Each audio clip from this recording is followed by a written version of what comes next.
Boa tarde. Não, peraí. Deixa eu fazer de novo. Boa tarde. Não, peraí, deixa eu fazer de novo. Boa tarde. Não, peraí, só mais uma vez. Boa tarde. Essa versão valeu? Valeu essa última valeu. Essa pode ficar. Boa noite. Estamos começando mais um Matando Robô Gigante, senhoras e senhores. Corta! Eu sou o Beto Estrada e estou aqui com Afonso Alan Smith e Solano. E diretamente de Brasília também dá pra dizer, olha aí. Também, Lucas, não vou cortar mais nada, Mol. Nós veremos até o final desse episódio. Senhores, eu tenho uma dúvida aqui que... Cara, eu acho que a gente nunca levantou. Porque às vezes, né, Mol, depois de mais de 15 anos de Matando Robôs Gigantes, às vezes a gente se repete. Sim. Pode acontecer. Certo. Faz parte. Você às vezes lá no seu stand-up você faz uma piada, né, que você...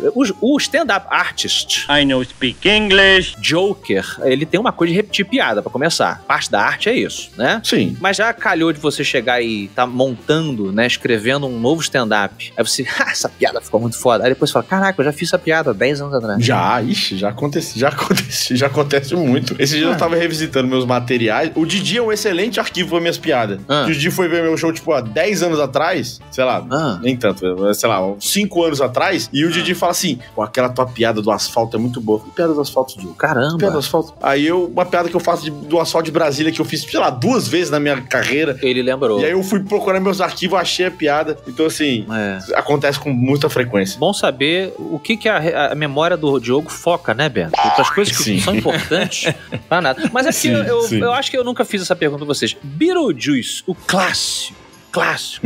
Beetlejuice. Que vai vir um 2 agora, né? Tá vindo aí o 2, exatamente. Beetlejuice. É, do Tim Burton. Com um nome, parabéns ao nome do segundo filme, tá? Pela coragem. Qual é? Parabéns pela coragem. Qual é o nome do segundo filme? Beetlejuice, só. Olha só, dá 100 reais pra ele. Muito bom. Mas a pergunta é a seguinte, Beetlejuice é uma comédia romântica? Eu acho que é uma comédia romântica fetichista. É? Elabore. É, porque ela tem um caráter de BDSM ali, entendeu? Ele tem um negócio ali meio obscuro por trás. Tem? Tem. BDSM? Onde? É sofrimento puro aquela relação ali, meu irmão. Tem monstros e tem pessoas sendo torturadas e gritos. Cara, aquilo é pra quem curte um belo de um... Casamento. Exatamente. Mas um casamento com vestido de couro. Com vestido de couro e cordas penduradas no teto. Tem um pouquinho. Você acha, Beto, que... Porque assim, a história do lado, né, de um casal, que pra quem nunca viu, que sofre um acidente e voltam como fantasmas e eles têm que defender a casa deles dos vivos. Por isso que eles contratam um Beetlejuice, que é um exterminador de pessoas vivas. Sim. Né? É uma comédia. E sobre o amor, Beto. O Beetlejuice é a dominatrix deles, pô. Eu não consigo fazer. E tá me incomodando um pouco também não. Essa sua associação. Eu devo registrar. Também não. Tá? Eu tô com o Afonso. Mal, eu acho que tu forçou. Tá bom. Tudo bem. Não, ele falou o vestido... Olha como é que o cara tá projetando. Ele falou, não, porque tem vestido de noiva de couro. Não tem. Não. Eu não tô falando que tem. O vestido de noiva esqueci o nome da atriz, perdão. Geena Davis. Da Geena Davis? Geena Davis. Ela é um vestido branquinho, lindo, inocente. Sim. Não tem nada de couro ali, tá? Seu doente, safado. Não, mas o ambiente atrás dela, o ambiente que permeia o mundo dela ali, é tudo de espeto. Aonde, cara? Não tem. Você que é o Beetlejuice aqui do MRG, sabia? Também acho que não. Será? Você é o safado aqui do grupo, tá querendo botar maldade. Pode ser. Onde não tem. Safado. Mas, Afonso, eu vou embarcar. Eu acho que é uma comédia romântica, sim. Só que tem um set de terror, aí a gente desvia o objetivo principal. Mas a história que está sendo contada é uma comédia romântica, né? Ou será que não? Sim, né? Sim. Você tem... Porque as comédias românticas são o quê? É sobre o amor, evidentemente, mas você tem que colocar dificuldades, né? A dificuldade de duas pessoas ficarem juntas. E a dificuldade de duas pessoas ficarem juntas ali são os vivos, de certa maneira. Verdade. Então, tem superação, eles brigam. É uma comédia romântica de horror, a gente pode chamar assim? Comédia romântica de horror. Olha, tô gostando. Uma comédia de amor BDSM, de outro mundo. Não. A gente vai tirar o BDSM. Como não? Tem um verme que é um ser fálico, cheio de espinho, que penetra em coisas. Que isso, não. É quase um hentai de tentáculo, velho. Tem hentai de tentáculo como referência, pô.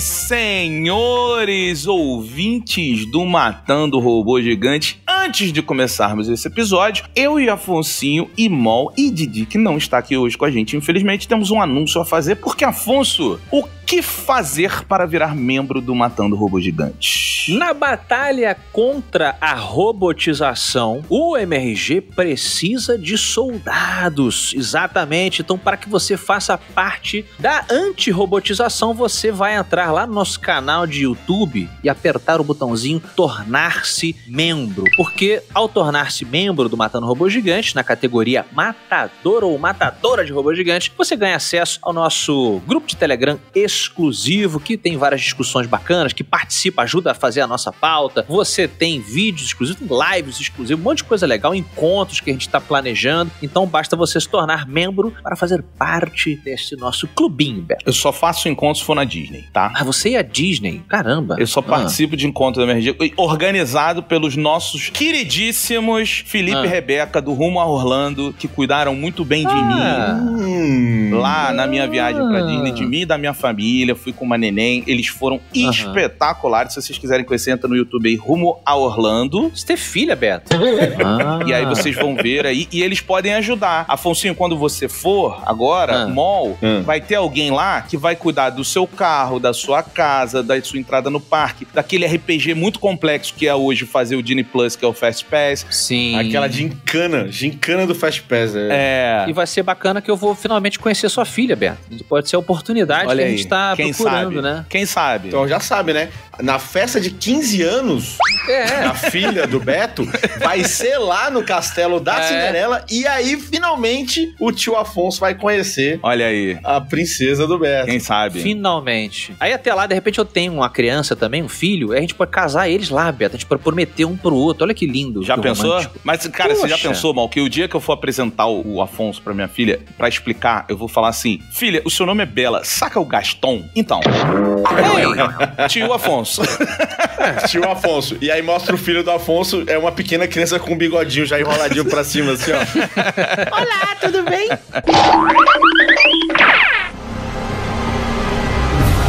Olha, além de enrolar o bigode, vocês estão enrolando a pauta de hoje, que é muito bacana. Verdade. É isso aí, senhoras e senhores. Pois é, porque algumas pessoas, eu brinquei com o nome no começo ali, eu falei Afonso Alan Smithy Solano, né? Em Hollywood, galera, vocês já podem ter visto algum filme em que apareceu assim, dirigido por Alan Smithy, né? Smith com 2 S. Esse diretor, ele não existe. Esse diretor, ele é um pseudônimo, foi usado lá no final dos anos 60, ele foi criado naquela época para que os diretores que ficassem insatisfeitos com as versões finais do filme que eles haviam sido contratados para dirigir, eles falaram, cara, não quero botar meu, não quero assinar, né? Bota um nome de um nome fictício, eu não quero que as pessoas me associem a esse filme que eu achei ruim. Então eles botavam Alan Smithy. E aí, posteriormente, conforme a gente inventou DVD, né, Beto? Né, Mol? Blu-ray, hoje em dia alguns streams, o streaming da Disney, que o Beto tanto é fã, ele é um dos pouquíssimos que tem uma parada lá, extras. Você clica no extra, você vê comentários, você vê making off e tal, e às vezes tem a versão do diretor, né? Então, assim, até isso acontecer, os caras, eles tinham que fazer isso porque não queriam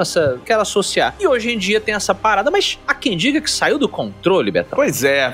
Tem muita gente que fala que saiu do controle e tem muita gente que defende. E por isso, nós trouxemos aqui esse papo, porque olha só, se a gente fizer uma análise rápida, a gente vai ver que recentemente versões do diretor salvam pelo menos bilheterias do filme, né? Então a gente tem o maior exemplo de todos aí, recente, que é o Liga da Justiça do Sr. Zack Snyder. Um dos maiores erros da cultura pop nos últimos 10 anos. Rapaz. Então, aí o Liga da Justiça foi todo criticado do jeito que foi e tal. Quando o Zack Snyder pegou, porque ele saiu no meio do projeto, né? Ele teve uma infelicidade lá com a filha dele e tal. Sim. E aí ele falou, mas eu tinha uma visão diferente, eu quero fazer essa visão. E ele fez o filme dele e foi elogiado. Eu particularmente gostei da versão, não é uma obra de arte do cinema, mas eu gosto da versão dele. A gente tem grandes clássicos do cinema que tem suas versões. Apocalipse Now Redux, por exemplo, é um que eu prefiro do que a versão original do Apocalipse Now. Que eu assisti recentemente, inclusive, Apocalipse Now Redux.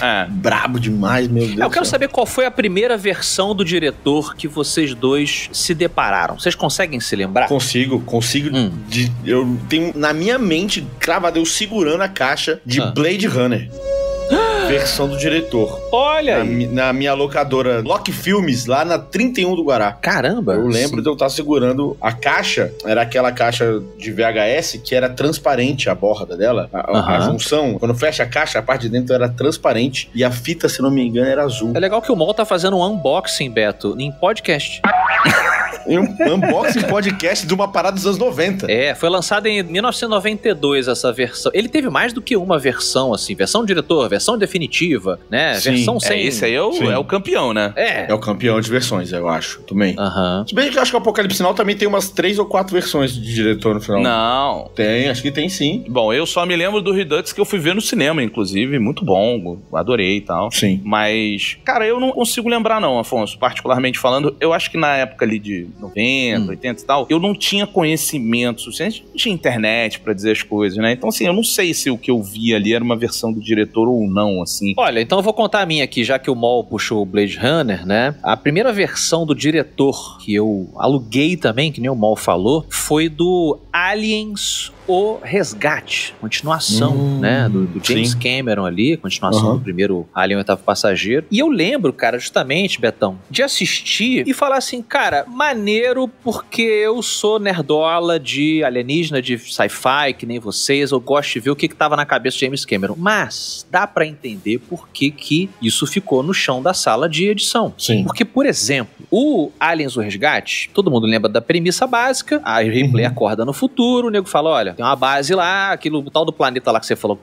vocês acharam os ovos, não tem nada não. Tem a galera morando lá, fazendo a colônia, ela, não, vai dar merda. Um dia o rádio para de responder e eles vão lá ver o que aconteceu, né? Você só acompanha a história do ponto de vista da Ripley o tempo todo. Sim. Na versão do diretor, o James Cameron, ele filmou, galera, tipo assim, 12, 15 minutos mostrando a história da colônia. Os atores, as atrizes, mostra os pais da Newt, da menininha, que depois ela encontra, mostra eles vivendo, eles encontrando os ovos. Aí você fala, cara... Expositivo demais, né? É expositivo demais. É legal você chegar lá e você não sabe o que aconteceu. Você descobre junto com as pessoas. Então foi o primeiro contato que eu tive, assim, com uma versão de diretor, que eu comecei a entender que às vezes as coisas têm que ficar no... Mas nem sempre, né? Nem sempre. Não, porque nem sempre. Então, isso é uma parada interessante, porque assim, versões de diretor, elas têm 2 objetivos, basicamente, né? Ela tem o objetivo financeiro, de estúdios e tal, de lançar outras paradas pra colecionador, para as pessoas comprarem e tal, e elas têm um objetivo que, mesmo grandes diretores, a gente tá falando do Blade Runner, né? Que é o Ridley Scott. Sim. Que fez Alien, fez o primeiro Alien, por acaso. Exato. Eles sofrem um corte do estúdio. Até o cara mais pica, em algum momento, ele tem um chefe que diz pra ele como vai ser. Sim, e ele se sujeita àquela necessidade executiva. E lança as suas obras. É muito raro, e é raro mesmo, você ter uma obra no cinema em que o diretor, ele fale exatamente do jeito que eu queria. Existe. Mas, por exemplo, o próprio Christopher Nolan, que hoje tem-se o debate, eu não tô discutindo assim, que se é ou não, mas eu tenho ouvido muito, repetitivamente, pessoas de cinema falar que ele é o diretor mais importante e o melhor diretor dessa geração atual aí, dos anos 2000. Ele mesmo lançou um filme antes do Oppenheimer, aquele filme do tempo lá, que ele mexe com o tempo, esqueci o nome do filme. Tenet, que agora vai ter uma nova versão pro cinema, e o próprio Christopher Nolan, depois de tudo que ele já tinha construído, ele falando, pô, finalmente vocês vão poder ver o filme do jeito que eu queria que vocês vissem. Sim. O Ridley Scott, ele fez isso, porque assim, quando ele fez Blade Runner, ele já tinha feito Alien, ele já era gigante. Ele teve que fazer de novo Na Cruzada, que é um filme que quando lança é fraco, e a versão do diretor é inacreditavelmente melhor, mas assim, melhora muito o filme, faz o filme ficar muito bom, inclusive. Mas quando A Cruzada saiu, eu me lembro que tiveram críticas ao filme e tal. É um filme de 2005, se não me engano. Então, a versão do diretor, eu acho ela, no fim das contas, eu não sei se vocês concordam comigo, e eu tô pensando alta, que eu posso até mudar de opinião ouvindo o que vocês vão falar, mas me parece uma coisa necessária pra arte do artista artista. Pra que o artista se sinta confortável em algum momento futuro de falar assim, bom, pelo menos eu deixei pro mundo o que eu queria. Não foi aquilo que inicialmente me obrigaram a lançar. Concordo. Mas no fim eu consegui, sabe? Concordo.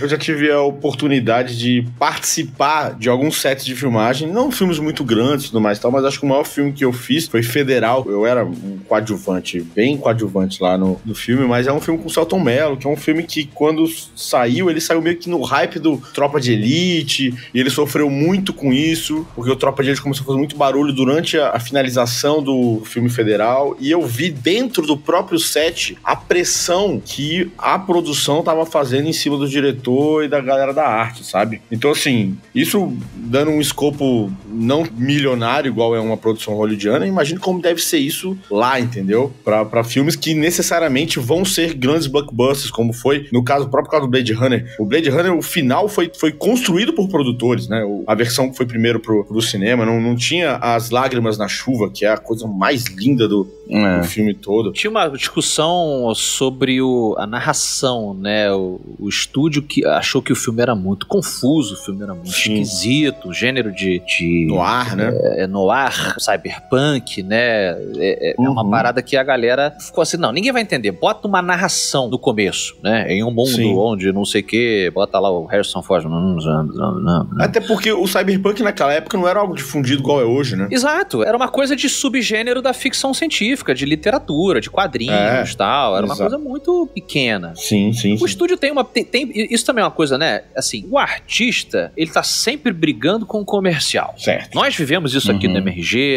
Eu brigo com isso na literatura, o Mol no humor, o Beto com a agência dele. O tempo todo você tá tentando equilibrar o criativo com o que vai vender, né? E o ideal é que você alcance os dois. Ao mesmo tempo, assim, que eu acho que o comercial, ele costuma ficar muito de bad guy, né? Muito de vilão. Os caras, dinheiro, não sei o quê. Cara, o artista também, a gente fala aqui, todos nós aqui, acho que nos colocamos como artistas, né? O artista, se ele não tiver um chefe, se ele não tiver um prazo, um objetivo, ele corre o risco, não é todo, né? Mas ele corre o risco de se perder e ficar, o que a gente em ilustração fala muito, em literatura também, ficar lambendo a sua arte. Sim. Você tá refazendo o texto e reescrevendo. Reescrevendo seja a piada, reescrevendo seja a propaganda que vai pra televisão, seja o seu livro de fantasia, né? É isso, cara. Então, assim, tem que ter alguém que fala assim, meu irmão, tem que ir pro cinema teu filme. Sim. Tá pronto. É diferente de uma intervenção. Nós que temos amigos que trabalham no cinema, seja nacional ou internacional, e a gente assiste entrevistas, a gente vive falando, o estúdio tem essa coisa de meter a mão, né? E muitas vezes o estúdio... E tá no contrato, geralmente, né? Só diretores graúdos, tipo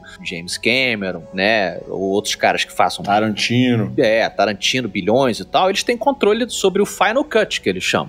Não, eu tenho no meu contrato que eu tenho voz final. A maioria não tem. E a maioria é grande, porque assim, são muito poucos contados numa mão que tem. É Tarantino, James Cameron, Spielberg, mas assim, Ridley Scott não tem, velho. Olha o tamanho do cara, velho. Sim. Marvel. Você vê os filmes da Marvel, nem os irmãos russos tiveram a total liberdade pra poder fazer. Mas ali é diferente, eu acho diferente, Mal, porque eu acho que os irmãos russos não eram os irmãos russos antes daqueles filmes. Então... Mas no último filme deles já eram os irmãos russos. Aumentou, né? Mas eles não tinham, assim... Eles eram lá do Community, eles eram conhecidos no meio, mas não tinham. E a Marvel, ela é uma estrutura que quando você entra nela, você já sabe que você não tem a liberdade. Você precisa responder a um plano maior do Kevin Feige e das pessoas acima dele. Tal. Então, eu acho que a Marvel é um pouco diferente disso que a gente tá falando. Ok. Não tem uma autoralidade no cinema, assim, por exemplo, né? Como esses exemplos que a gente tá dando. Ok, você tem razão. Me vejo obrigado a concordar com o palestrinha. Eu acho que a versão do diretor, ela antigamente não tinha essa parada da versão do diretor. E antigamente, quando a gente fala antigamente, é engraçado, a gente pode voltar só 10 anos, assim, galera. Sim. Antes do streaming, antes dessa febre dos Director's Cut, era muito difícil você ver um filme no cinema de novo, só porque ele era a versão do diretor. Você tinha relançamentos, né, de 20 anos de aniversário. O que você tinha era no DVD, as cenas extras que o diretor queria colocar, você podia clicar lá e você via as ceninhas separadas, lembra disso? Exatamente. Sim. Aí o DVD, como eu falei lá no começo, o Blu-ray, começaram a botar essa coisa extra. Compre. Por que eu vou ver o filme de novo? Porra, porque você tem cenas extras. Aí agora, nos últimos, 10 anos, é que começou essa história de, será que a galera vai no cinema cinema, vê o mesmo filme essencialmente, mas ele tem mais 15 minutos de cenas extras, e o bagulho começou a dar certo. Afonso, só pra ser justo aqui com a timeline, eu acho que a gente pode tranquilamente falar nos últimos 20 anos, porque sim, o que você tá falando, eu concordo, o volume exagerado veio antes, mas, por exemplo, quando você pega o Apocalipse Now Redux, ele é de 2001, quando você pega... Então, mas DVD, não era? DVD que começou a vender isso. Não, foi no cinema, eu vi no cinema. Foi pro cinema. Eu vi no cinema. Então, eu não vi no cinema, mas eu vi o trailer no cinema. Mas ele não é uma edição comemorativa de, tipo, 20 anos? Não, ele foi uma edição que eles quiseram fazer maior. O próprio Once Upon a Time, o Sérgio Leone, ele, faz aquela versão lá de 3 horas e 50, o caralho, antes. Então, assim, existia, mas era uma coisa rara. Existia, mas era raro. Com clássicos absurdos, assim. Agora virou meio que qualquer filme, né? E aí vira bagunça. Que aí vem o terceiro motivo, que você falou, o primeiro motivo, é pra entrar mais dinheiro pra franquia ou pro filme, pra agradar a arte do diretor, né? E o último é pra gerar hate na internet e ganhar hype. Que isso é mérito do Snyderverse aí, do Snyder Fandom, que agora lançou, depois que teve toda essa comoção, eu lembro que foram o quê? 3 Comic Cons quase, com release Snyder Cut, tudo mais e tal, todo mundo querendo Snyder Cut e tudo mais. E aí agora ele solta um próprio filme dele na Netflix, que todo mundo critica o filme dele na Netflix, porque é basicamente uma malhação no espaço, aquele negócio. Uma merda. Rebel Moon é uma merda. Um monte de bosta. Aí ele fala, não, gente, fica tranquilo, que a versão do diretor tá vindo ainda. Mas como assim a versão do diretor, meu compadre? Você tem toda a liberdade de fazer tudo que você tá querendo fazer, aí você acha que você não teve liberdade suficiente pra ser O quê? Você tem uma dupla personalidade que fica te controlando? O que tá acontecendo? Não pode virar uma muleta, né? O cara lança um negócio, você vai lá ver, ele fala, não, mas isso aí não é a versão verdadeira vai vir daqui a pouquinho. Aí você, otário, né, vê de novo, paga de novo o ingresso. Eu acho que o Zack Snyder, eu acho que eu falei isso no grupo do MRG, né? Tava eu, Afonso e o Diogo conversando, ou falei no grupo de membros também. Eu acho que o Zack Snyder, ele vai ser o responsável por lançar no cinema uma coisa que acontece nos games, que são as atualizações. Eu não gosto que isso aconteça no cinema, que é assim, por exemplo, você pega um jogo como The Witcher 3 hoje, ele é completamente outra parada do que a gente jogou quando ele lançou. Ele é outra parada. Sim. Inclusive em mudança de texto. Dá pra jogar com o Henry Cavill, inclusive, é muito maneiro. Dá? Tem a skin do Henry Cavill. Não, mentira. Mas é oficial? Ter, né? não, deve ter não oficial. Não, mas ia ser foda. Deve ter mod. Extra-oficial deve ter. Mas assim, o jogo oficial, ele é outro, cara. Ele é outro, sabe? Tipo, e muitos jogos de videogame, por exemplo, o Cyberpunk, ele é outro jogo hoje. Eles mudam texto, cara. Eles mudam fala. Então assim, você acaba mudando o jogo mesmo. E eu acho que o Zack Snyder, ele querendo fazer isso, pra quem não sabe, ele tem um filme chamado Sucker Punch, que eu sempre gostei muito e tal, mas é um filme bem criticado pelas pessoas.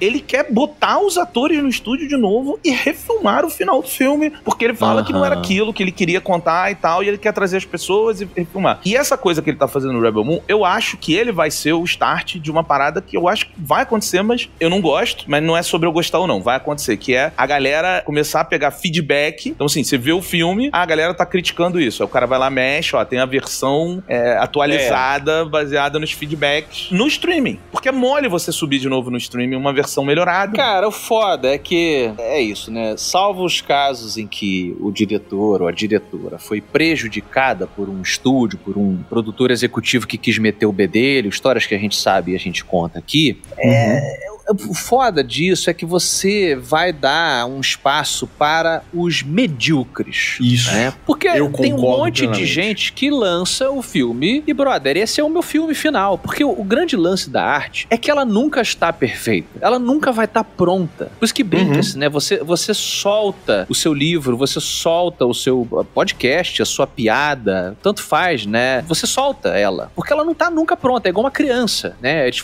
brinca-se muito com essa parada. Ela não tá pronta. Você não pode proteger o seu filho, sua filha, você não pode proteger a sua arte de críticas. Ela vai ter falhas. O que você pode fazer é fazer o máximo possível para que ela, entre aspas, ela possa se defender lá fora, né? Fazem muito essa associação com criança. O Vinícius de Moraes, ele falava que quando ele lançava a poesia deixava de ser dele e se tornava de quem a necessitasse. Cara. E ele falava muito isso. Ele falava, cara, enquanto eu tô escrevendo no meu quarto ali e tal, não sei o quê, esse filho é meu, eu tô fazendo ele ele da forma que eu quiser, mas eu preciso dar ele pro mundo, pra que o mundo crie uma interpretação dele, e a partir daí, no meu próximo filho, que seria a próxima poesia dele, eu vou ver se eu mudo ou não, se eu trabalho ou não, e vou melhorando como artista. O Vinícius de Moraes tinha muito isso. Não, bonito, exato. E o problema é esse, o problema é que vai vir uma galera que não tem talento. A gente tá, coitado, batendo em cachorro morto aqui, né? Apesar de tá longe de estar morto, o Zack Snyder, mas não seria bom. Tá longe de ser ruim também. É um cara que tem erro, mas tem coisa boa. Pelo amor de Deus, pelo amor de Deus. Ele tem duas coisas boas, cara. Ele tem duas coisas boas. Não tira Sucker Punch dessa lista, não. Tira Sucker Punch é uma das maiores decepções cinematográficas que eu tenho na minha vida. Sucker Punch é foda. Sucker Punch é foda. Filme ruim. Porque eu acho que até se conecta um pouco com o espírito do tempo atual, né? Com o Zeitgeist, que é muito debatido, do que todo mundo tem uma...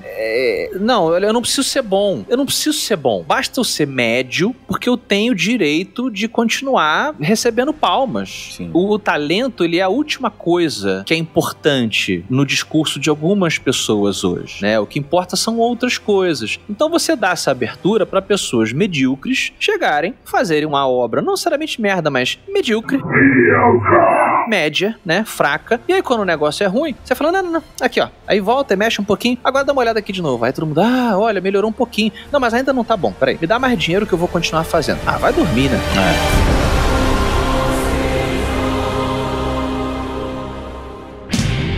Esses dias eu tava tendo uma discussão com minha senhora aqui em casa sobre música. Eu sempre tive o hábito de ouvir CDs inteiros, né? Álbuns inteiros de música. Você acha que é só você? Que é uma coisa especial, assim? Não. Eu tive esse hábito e eu perdi esse hábito depois que as plataformas de streaming entraram. Eu me permitia ouvir playlists e coisas aleatórias. Então... sim, tá bom. Descobri muita coisa boa nisso, claro, tudo mais e tal. É maneira. Mas recentemente eu comecei a reouvir o grunge. Ih, rapaz, o grunge tá voltando? Não sei. Se tem algo impossível, é o retorno do grunge, cara. Mas o Bat Pattinson trouxe o Nirvana de volta pro top 1 do Spotify, né? Não, então, mas olha só. Tem uns memes muito bons de crianças vestidas de Batman na chuva. Isso, e o pai filmando de longe, porque a mãe não vai deixar, mas o pai, né, que é completamente irresponsável, vai lá. Exatamente. A mulher que fica lá e fala, a música não tocando. É muito bom. E aí eu fui ouvir as músicas que são... Ouvi Nirvana, ontem mesmo eu tava ouvindo Soundgarden e tudo mais e tal. E me parece que a música que era feita, eu gosto muito de pós-punk, eu escuto pós-punk até hoje, das coisas novas e tudo mais e tal. O que era feito ali, até aquela época ali do grunge, eram coisas mais consistentes do que essas coisas que são algoritmadas hoje, sabe? Você vê a estrutura de uma banda tal, não que isso não acontecesse naquela época, mas como hoje a facilidade de produção é muito maior do que naquela época, você dilui demais esse peso, essa qualidade do artista, sabe? A visão do artista. Você dilui a visão do artista sobre a música, e eu acho que isso tem acontecido muito com os filmes, e eu acho que essa questão Zack Snydística de trazer sempre uma versão do diretor também vai diluir mais ainda essa questão, sabe? E abre até uma brecha pra pessoas falarem assim, eu não vou me esforçar pra fazer aqui o filme fodão, né? Porque depois eu vou ter a segunda chance, a terceira chance, e um monte de otário vai ver de novo. O engraçado é que o Zack Snyder nunca quis fazer a versão do diretor de 300, né? Esse aí que deu certo, deixa do jeito que tá.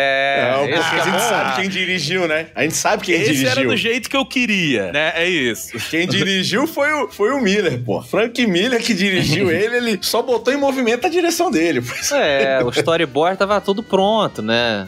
Ajudou o texto. E eu falo da minha arte que eu faço, que é humor, uma das coisas que mais me incomodam, mas infelizmente é necessária dentro da divulgação do humor hoje no mundo, não só no Brasil, mas no mundo, você vai numa noite de teste, você faz um show que é de 5 a 7 minutos, que é mais ou menos um teste um show de teste, e aí você vê o seu colega de trabalho falando assim, putz, mas pelo menos deu um rio, sabe? Isso me mata demais, sabe? Porque é você ter que se contentar com pouco naquele momento, porque você precisa fazer a divulgação desse trabalho, você precisa botar essa coisa na internet de alguma forma, entendeu? Mas aí eu acho que o stand-up, e o pessoal sabe que eu amo o stand-up, né? O Beto puxou aí, mas acho que eu tenho essa, né, Beto? Volta e meia eu puxo muita coisa que eu assisto, gosto pra... O Dave Chappelle, que é o meu favorito, ganhou um prêmio foda agora, recente e tal. Sim.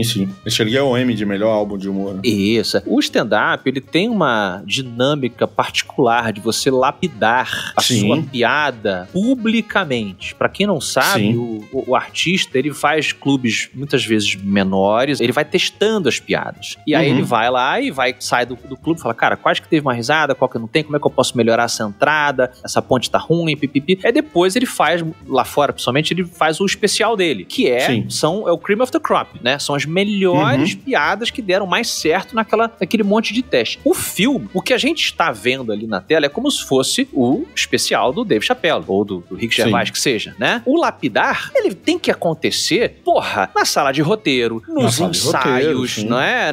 Mas no próprio stand-up, pra ele ser bem lapidado no público, ele tem que ser lapidado no texto também. Mas aí é que tá. A gente tem a possibilidade de fazer alguns testes antes, de fato. Isso, eu vi o Dave Chappelle testando piadas. Pois é. Eu vi o último especial do Chris Rock, eu vi ele testando os primeiros 25 minutos comigo ali, lá num comedy lá em Los Angeles, quando eu fui no festival da Netflix. Então, assim, a gente tem outras ferramentas pra poder entregar a versão final do nosso solo.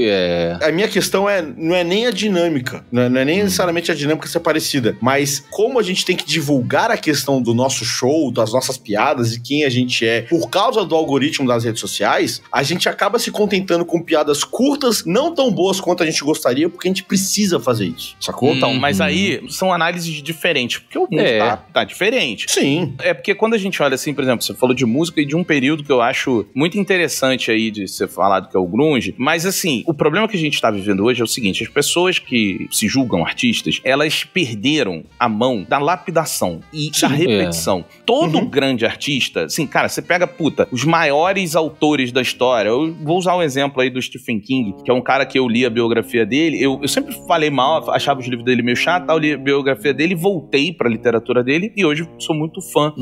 Verdade. E era engraçado que eu e o Afonso, a gente tinha essa briga aqui quando começou o MRG, mas depois eu olhei com olhos diferentes. Por quê? Porque ele é um cara, ele sempre falou assim, cara, pra escrever, velho, vocês não sabem quantas horas eu fiquei escrevendo, não achando bom, escrevendo, e não parava. Quando a gente fala de música, eu fiz uma campanha, que eu não vou falar aqui qual é a campanha pra não... Eu vou fazer alguma crítica. Eu fui pro estúdio gravar o jingle da campanha e eu tava com um puta produtor foda, assim, produtor de 3 Grammys dentro do estúdio. E eu perguntei isso pra ele, eu falei assim, cara, você é produtor, tu tem 3 Grammys. O cara, sabe, sentava no teclado, amassava o teclado, fazia umas paradas, sabia mexer com a tecnologia, sabia buscar os sons novos, as músicas novas, mas com a música ali envolvida, com a arte mesmo. E eu falei, o que você acha aí dessa galera que faz mais genérico e tal? E o cara ele falou pra mim, cara, o problema é que hoje a pessoa vai cantar e ela não quer estudar canto, ela não quer estudar um instrumento pra ela entender o que é a música. Agora, ela não quer porque ela rapidamente ela ganha uma audiência, ela se acha foda e ela fala, eu sei o que eu estou fazendo. Exato, mas ela não ficou ali no exercício da repetição, então ela virou medíocre. Só que o medíocre tem palco. E eu acho que serve a mesma coisa que você tá falando do stand-up também. É exatamente isso que eu tô falando. O stand-up, o cara fez, ganhei um risinho. Eu sou bom, eu tiro o risinho. Tem gente que não tira risinho. Isso é ser bom. Não, você precisa lapidar o teu texto, você precisa lapidar. Fica muito em comedy merda pra você chegar num palco grande, tirando onda. E aí, fechando o ciclo, o Zack Snyder pra mim é isso. Ele é um cara que é medíocre e tem muito barulho em rede social e por isso ele ganha espaço pra poder fazer um filme pior do que medíocre. Esse Rebel Moon é uma vergonha de filme. É ruim. É horrível. É ruim. Horroroso. Horrível. Um espanto. Me faz mal. E aí ele tem espaço pra ganhar mais dinheiro e fazer uma versão do diretor baseado no feedback de comentário do Instagram, entendeu? Pra mim esse é o grande problema da Snyder Cutização do audiovisual hoje em dia. São pessoas medíocres que ganham poder pra poder fazer coisas que vão ser depois alteradas por causa de comentário de rede social. Já disse Immortan Joe em Mad Max. Mediocre.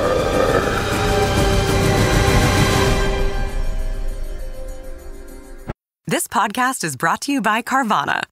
Carvana lets you buy your next car on your terms. Explore a massive inventory online, filter for what matters, and find your perfect match. Then choose delivery to your home or pick it up at one of Carvana's iconic car vending machines. Every car also comes with a 7-day money-back guarantee, so you can make sure it's the right fit. Buy your car on Carvana. Delivery or pickup fees may apply. Limitations and exclusions may apply. See our 7-day return policy at Carvana.com. Carvana.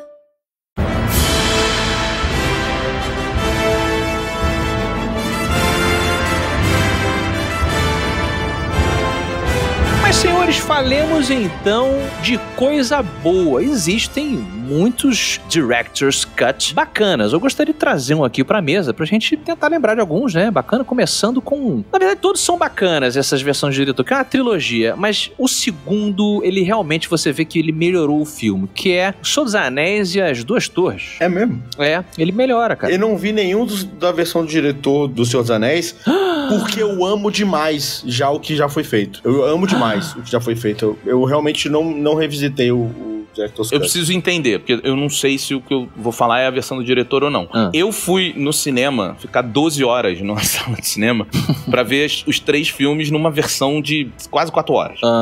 Essa é a versão do diretor, porque eu adorei os 3. Eu acredito que sim. Cara, provavelmente. Eu acredito que sim. O Duas Torres, ele sofre como qualquer filme de meio, né, com alguns problemas. Você já tem uma história que começa em outra obra, mas ao mesmo tempo você tem que fazer uma recapitulação. Ainda mais do jeito que é O Senhor dos Anéis, né? Você tem que lembrar, mesmo que você tenha o primeiro filme, você tem que lembrar. Então você já come tempo de tela lembrando o primeiro filme. E aí no final você não pode concluir os arcos que você tá desenvolvendo, porque os arcos serão concluídos no terceiro filme. Então o que o Duas Torres versão do diretor faz é aprimorar os relacionamentos entre o Faramir e o pai dele, o Denethor, entendeu? Depois da morte lá do Boromir, você vê um pouco mais da consequência da morte do Boromir, coisa que foi cortada da versão do cinema. E outras ceninhas bacanas, tem uns confeitos lá, digamos, né, mais cena de ação, aqui e ali, mais tempo lá quase, enfim. Mas é um filme que ele foi muito beneficiado pela versão do diretor, sabe? Já não acho que acontece isso com o primeiro e o último, né, o Retorno do Rei e o Sociedade do Anel. As versões estendidas são muito divertidas pra quem é mega fã. Mas porra, mostra todos os presentes da Galadriel, aí o fio de cabelo. Eu acho também. É só se você é muito fã dos livros e da obra, assim. Você vê que a barriga... Exato. Eu não consigo lembrar do Duas Torres, porque eu vi numa sessão direto os 3, né? A sensação que eu saí do filme foi assim, tipo, caralho, meu irmão, o meu lado nerd, ele foi muito agraciado, mas só o meu lado nerd, porque ganha muita barriga pra gente, mas eu não sei se isso melhora um filme, sabe? O que é melhorar um filme? É você focar no público geral, a história tá mais entendida, mais apreciada, ou você focar no nicho, sabe? Porque no Senhor dos Anéis me parece que focou no nicho. Eu não consigo separar, tá, Afonso, do que eu tô te falando, mas... Eu tenho essa impressão também. Sim, é bem isso mesmo. Ó, o Super-Homem do Richard Donner, o Super-Homem 2. O Richard Donner, ele faz um corte depois do Super-Homem, que transforma o filme um pouco mais pesado, vamos dizer assim. Eu gosto muito dessa versão. Fica mais dark, né? Fica mais dark. E tem muita gente... Eu já ouvi muito dos dois lados. Eu já ouvi muita gente falando assim, cara, eu gosto mais porque me dá mais senso de urgência, me dá mais peso, me conecta um pouco mais com as dores que os personagens têm que solucionar. Agora, eu já vi muita gente falando que perde um pouco do que o filme original representou. Do Sessão da Tarde. Perde muito do Sessão da Tarde. É o Super-Homem alegre, colorido, mais leve e tal. Ficou menos infantil, né? Dá pra dizer assim. Sim. Eu prefiro a versão nova do que a versão original. Prefere a versão dark, então? Eu prefiro o Donner Cut, que eles chamam, né? É a versão do diretor. Que é a mais adulta, digamos, né? É muito adulto. Eu não tenho preferência. Esse é uma versão do diretor que não necessariamente exclui a versão anterior. Eu gosto muito das duas versões para momentos diferentes da minha vida, mas entendeu? Muda o tom, mal. Muda o tom. Não, eu sei que muda o tom, mas isso não quer dizer que, tipo assim, eu vendo a versão do diretor, não faz eu não querer ver mais a primeira versão, entendeu? Diferente do Blade Runner. O Blade Runner, da versão original, que eu acho que nem se encontra mais pra ver, eu não tenho a menor vontade de ver, porque o final é completamente, pra mim, é muito cagado, não tem nada a ver com o universo Cyberpunk. Nada a ver. Eu não sei nem se eu lembro, mas de tanta versão do diretor que tem Blade Runner, eu não sei se eu lembro mais. É tipo o Star Wars. Star Wars também muda pra caralho. Muda. E muitas versões estraga bastante. Mas tem muitas versões. É um saco isso. O George Lucas tem esse mal, né? Ele, ironicamente, se tornou o Palpatine da parada durante um tempo. Porque ele tinha tanto poder ilimitado que ele podia mudar o filme e lançar novos VHS e DVDs e Blu-rays com... Agora tem a cena tal, agora o negócio do Han Solo atirar e não atirar... Nossa, essa é ridículo. Cara, isso é uma parada que vale até contar pra quem não sabe essa história. Rapidamente, tem muita gente que não sabe essa história. Galera, no Star Wars original, velhão lá dos anos 70, chega lá, o Han Solo tá lá no bar, chega lá o alienígena vai falar pra ele, você é babaca, não sei o que, papapá. E o Han Solo lentamente puxa a arminha debaixo da mesa e atira no caçador-recompensa que tava querendo ferrar com ele. Isso é pra quê? Pra mostrar que o Han Solo é um personagem cinzento, correto? Ele não é o Cavaleiro Branco, ele não é o Paladino, que é o Luke Skywalker, ele não é... Ele, meu irmão, ele age por baixo da mesa também, metaforicamente e tal. Sim. Aí, brother, foi lá o George Lucas, quem tá escutando nunca ouviu essa história, passou um tempo e ele falou assim, não, porque eu acho que é meio errado o cara atirar por baixo, foi, né? E aí ele mexeu digitalmente na cena. E ele moveu o boneco, como se o boneco tivesse atirado, o alienígena, como se o alienígena tivesse atirado primeiro no Han Solo, e aí o Han Solo vai e atira, como se o tiro dele fosse, na verdade, um tiro de defesa. Agora ele foi herói. E aí a galera, isso tem muito tempo, e não tinha tanta rede social como tem hoje, a galera começou a fazer uma protesto online chamado Han Shot First. Han atirou primeiro, né? Não esqueça que o Han atirou primeiro. Atira. Não, é importante o verbo, é atira, não é atirou, é atira. É atira. Han shoots first. Não, é shot, Beto. É shot. Han shot first, não é? Eu acho que é shoots first. Porque mostra a característica do personagem que a gente não quer que ele... É shot? É, Han atirou primeiro, como se falasse assim. O George Lucas está reescrevendo a história. Sim. Está mudando a índole do personagem. E aí a parada ficou tão grande na época que chegou no George Lucas, ele aceitou a brincadeira, aí na outra versão que ele mexeu de novo digitalmente, ele voltou ao que era. Então hoje em dia, ele voltou a atirar primeiro, né? E que é muito importante pra construção do personagem, porque o Han Solo, ele precisa, aquele grupo, aquela party precisava de alguém que atirasse primeiro. Canalha. Canalha. Você é do anti-herói. Você vê no filme, aquele Rogue One, o personagem do Andor, ele tá resgatando pra aquele grupo uma coisa que a gente viu do Han Solo lá. Você precisa de entre aspas, um cara que não seja 100% bonzinho. Ele precisa. Sim. É o Rogue, né? Ele é o Rogue do time do RPG, assim. Ele é aquela pessoa meio... Eu tô escrevendo um roteiro agora de um projeto que eu não posso falar ainda. Agora? Tu tinha que estar prestando atenção na conversa, né, cara? Então, você tá... desculpa. É que eu sou multitarefa. Homem canivete. Pra mim, uma das coisas que eu mais tenho me focado é na apresentação dos personagens, sobretudo os personagens da party principal, né? Eu lembro de ler no primeiro livro do Espadachim de Carvão, a apresentação do Espadachim de Carvão, pra mim, me chamou muito, que me corrija se eu estiver errado, autor, mas a inocência do Espadachim de Carvão, apesar de sua habilidade, cara, é importantíssima pra você acompanhar a história daquele personagem principal, entendeu? Sem dúvida. E isso pro Han Solo também é importantíssimo, saber que ele é o canalha, ele não tem essa inocência, ele é um canalha a ponto de atirar antes de saber a consequência do que vai acontecer com ele, entendeu? Exatamente. Porque ele precisa sobreviver e aquele personagem precisa fazer com que os outros sobrevivam também. Olha, um filme que foi melhorado pela versão do diretor, vou trazer pra vocês aqui, é uma adaptação de um dos meus livros favoritos, que é o Eu Sou a Lenda, senhores. 2007, quando o Will Smith ainda era um bom menino, né? O mundo ainda gostava do... E aí, no final do livro, galera, existe uma razão. A gente nunca dá spoiler, né, Beto? Do Eu Sou a Lenda, porque a gente quer que as pessoas leiam o livro. É maravilhoso. Mas o final do livro tem um porquê dele ser a lenda. Sim. Só que o final do livro, galera, não é um final, digamos, que o produtor executivo de Hollywood gosta muito. Porque não é um final feliz. É um final foda. Uma das obras mais importantes da história da ficção, do Richard Madison. Mas aí os caras falam, esse final não é feliz. E os caras fizeram um final feliz pro Eu Sou a Lenda do Will Smith. E é uma merda o final. Uma merda. E aí ele tem um final alternativo. Vocês já assistiram do DVD lá, do Blu-ray? Já. Inclusive, Eu Sou a Lenda 2 vai aceitar o final alternativo como o final. Pronto.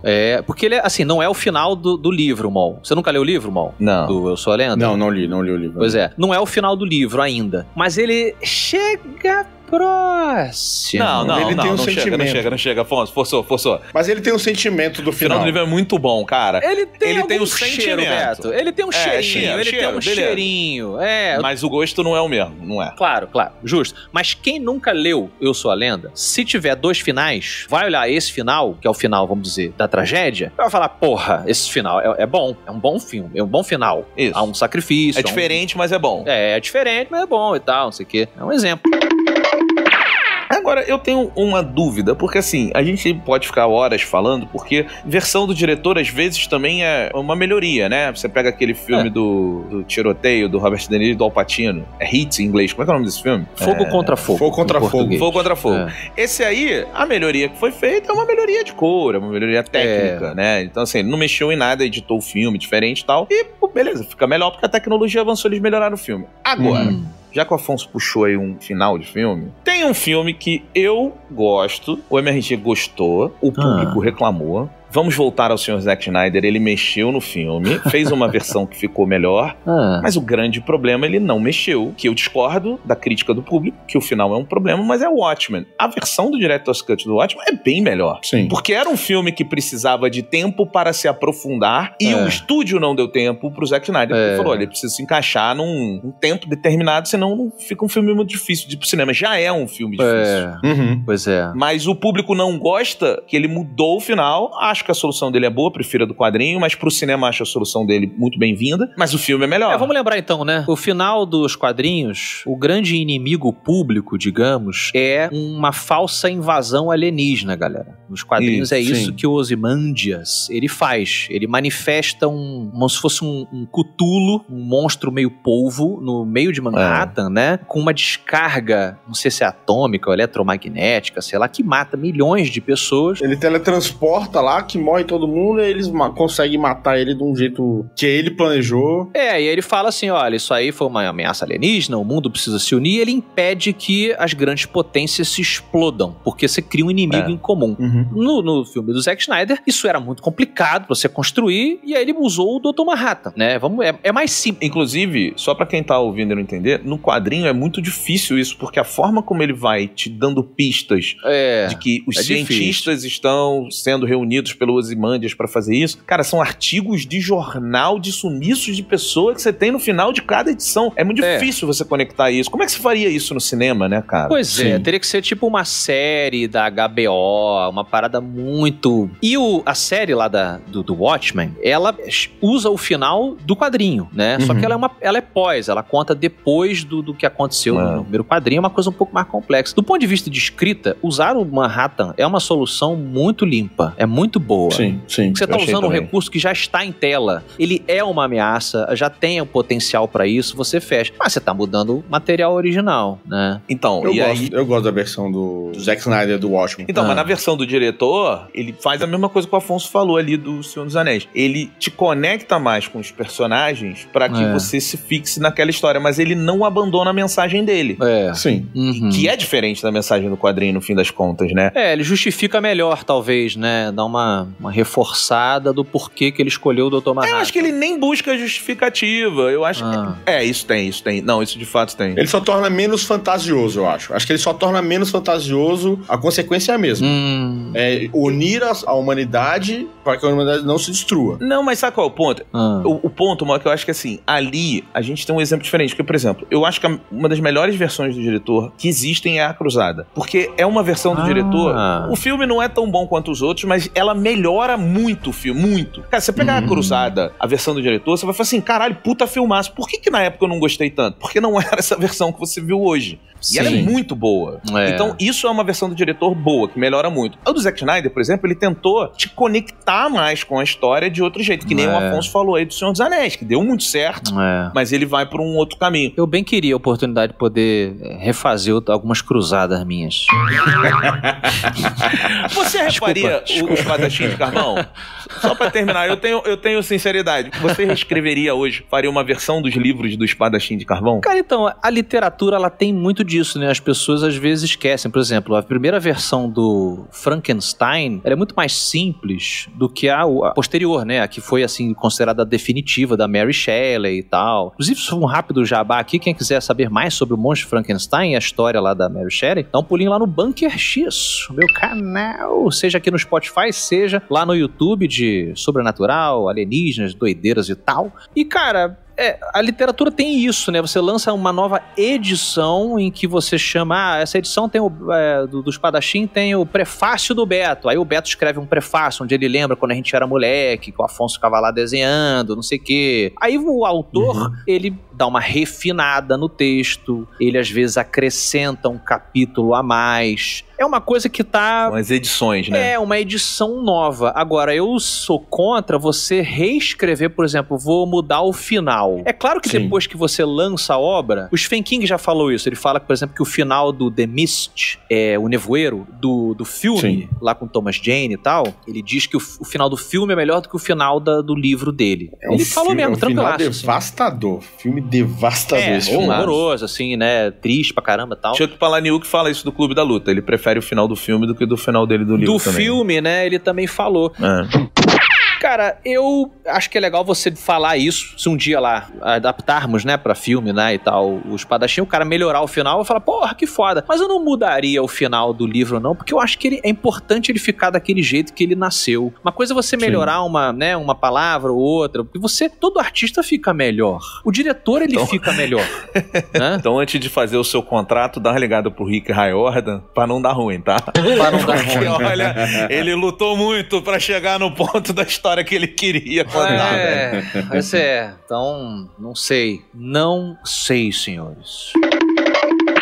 É muito doido você revisitar suas obras antigas, assim. Eu acho que é uma experiência dolorosa, mas eu acho que é prazerosa ao mesmo tempo. Então, de certa maneira, a teoria da reencarnação é um director's cut, né? Você vai fazer de novo, melhor. Você fala, não, acho que eu posso fazer melhor, né? Não sei. E é começar do zero, que você não pode saber o que você fez na versão anterior, né? Pois é, tu volta do nível 1. Reencarnação é o conselho da arte, né, cara? Não para, tenta. Uma hora você vai chegar, mas você precisa repetir. Senão você nunca vai ser bom. Pois é. É isso. Eu tô lançando um podcast novo agora, que não tá com nome ainda, mas a primeira... Belo jabá, hein? Parabéns aí pela iniciativa do jabá. O Mol tá cheio de projeto que ele não pode falar. Não adianta nada. É porque eu não tenho o nome ainda dele.